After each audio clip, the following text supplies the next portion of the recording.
The new MYSO unit on meteorology.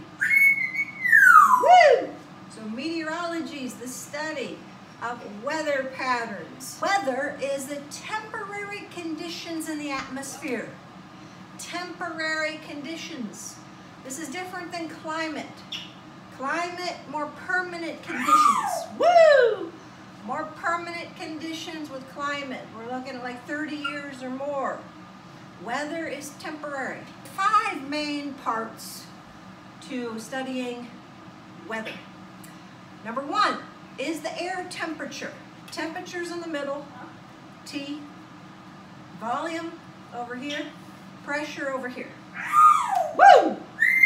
So, if the volume is kept the same, and in the atmosphere, we're not going to change the volume of air. So the volume will be kept the same.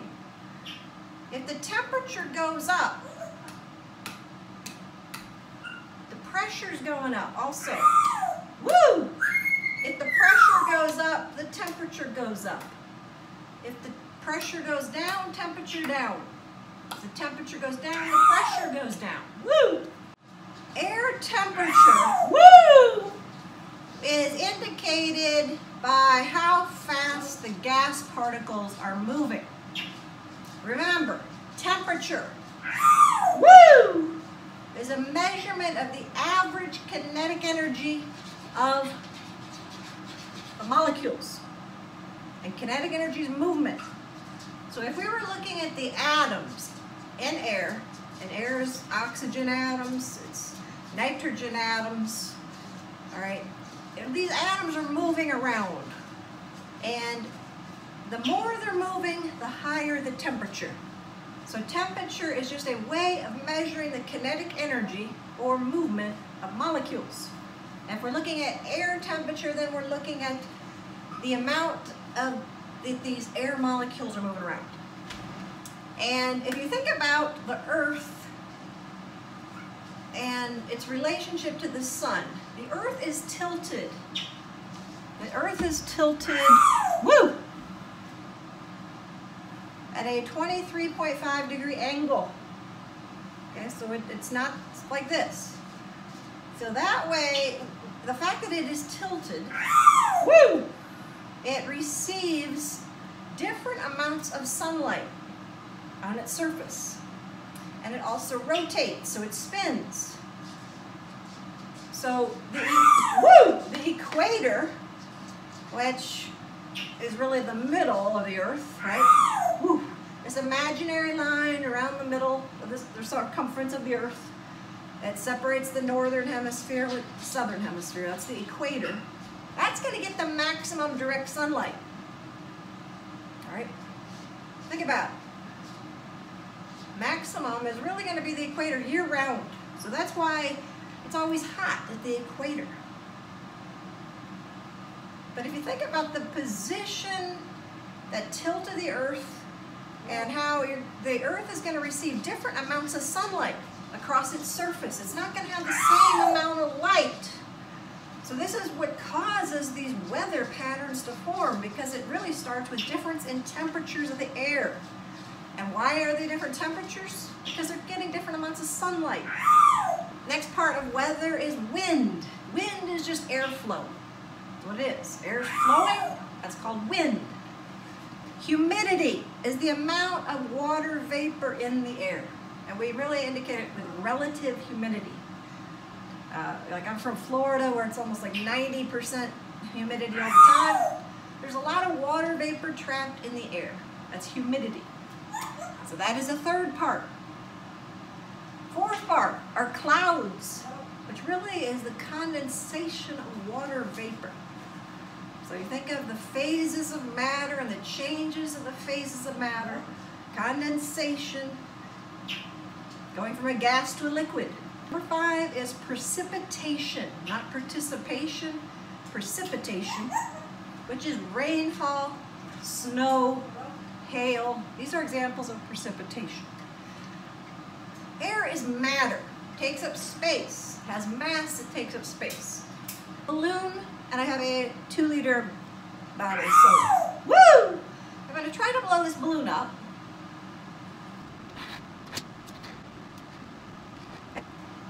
There's the balloon. Now, if I take the air out, I'm going to put the balloon in the bottle of soda and try to blow it up.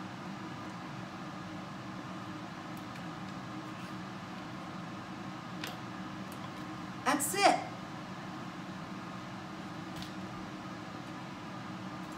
That's the maximum I can blow up the balloon in the bottle of soda because there's air in here. Air is matter, takes up space, creates a pressure, which is called air pressure. That pressure is pushing on the balloon, opposing that force that the force that I'm applying to try to blow it up, pushing against it, pushing against what I'm trying to do. Okay, so air is matter. The air pressure is really a measurement of the amount of colliding these gas particles are doing. How much they're crashing into each other. How many accidents, let's say. Compare it to cars, traffic. All right? It's the amount of collisions, air pressure. That's what it is. Woo! If we think of atmospheric air pressure, that's the air pressure in the atmosphere. There's actually pressure in our atmosphere pushing down on us. We're used to it, we don't really feel it, but the air pressure on Earth is 1 atmosphere of pressure, and 1 atmosphere is 14.7 pounds per square inch. So that is how much the air is pushing on you. 14.7 pounds for every square inch. And you don't feel it because we're used to that. Okay, but the pressure is coming from the atmosphere.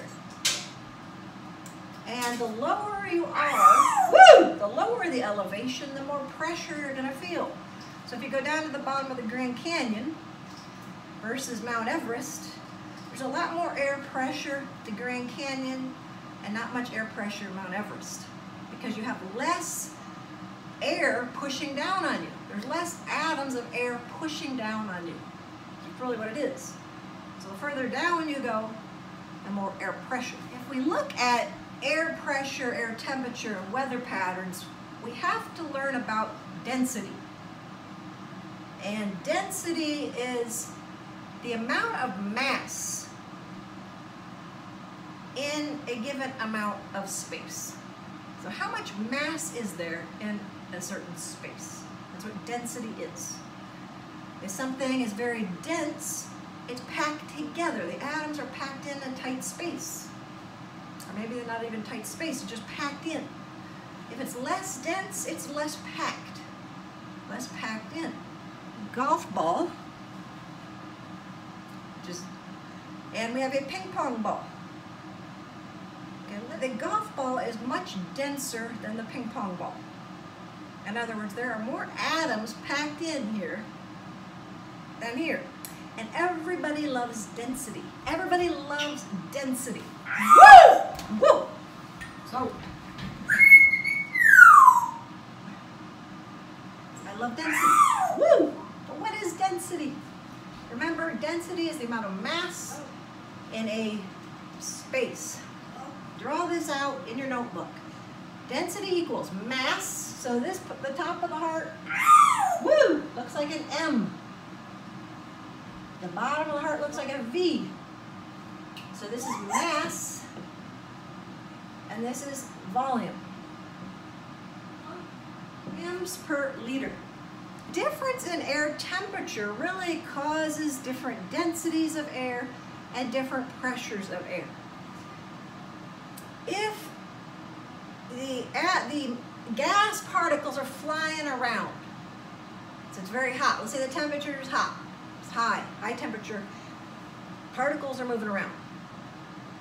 Less density. They're less dense because they're moving more. There's a lot more space. Less density. There's going to be more pressure. Woo! Because they're flying around. It's like cars that are going 100 miles an hour. All different directions are going to have more crashes. So more pressure. Higher temperature, higher pressure. Less dense. Okay? So really it all comes down to that indirect versus direct sunlight. So the Earth does not receive the same amount of light on the surface. difference in light over the surface of the earth that's causing weather patterns. Temperature also affects humidity. Humidity is the amount of water vapor that the atmosphere can hold. Warm air, or hot air, is moving faster. It can hold more water. It can hold more water vapor. There's more space for the water vapor because it's kind of spread out. So warmer air is less dense. That's why warm air rises, because it's less dense than cold air. Cold air is that the atoms, the gas particles, are not moving as fast. The gas particles are tighter together. There's not enough space for water vapor to collect.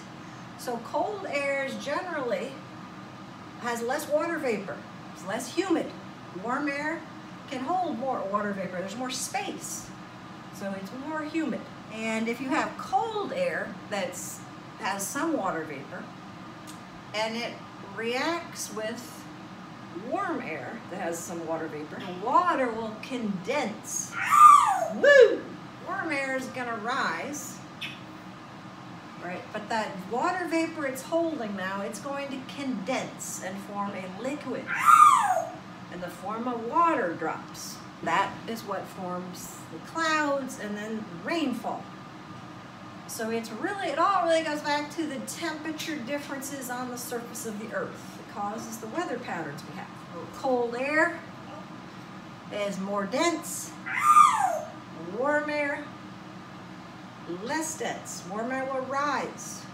So think about it. This is why usually if they install a heater in your house, the heater is in the basement.